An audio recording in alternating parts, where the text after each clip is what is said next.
Welcome to Module 5 on governance.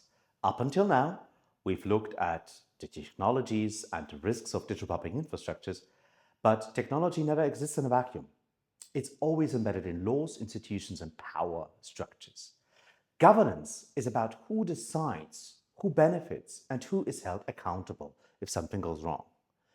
Think of national digital ID systems. The technology may be advanced, but the real questions are political.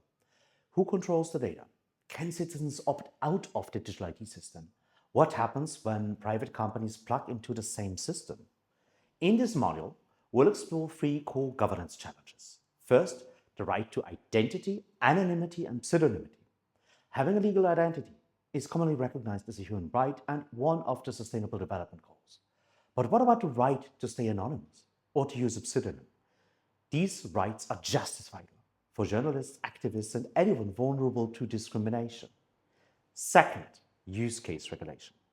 Asking for digital identity might be safe and okay in one context, like accessing social benefits, but dangerous in another, like being required to use your government ID to log into social media.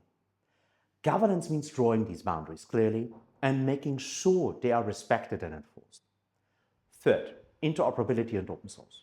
If a country locks its infrastructure into proprietary systems, it risks dependence on a few companies or foreign powers.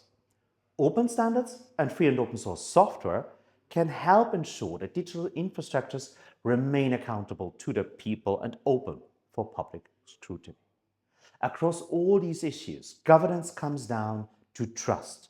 People will only adopt a digital system if they believe it respects their rights and serves them fairly.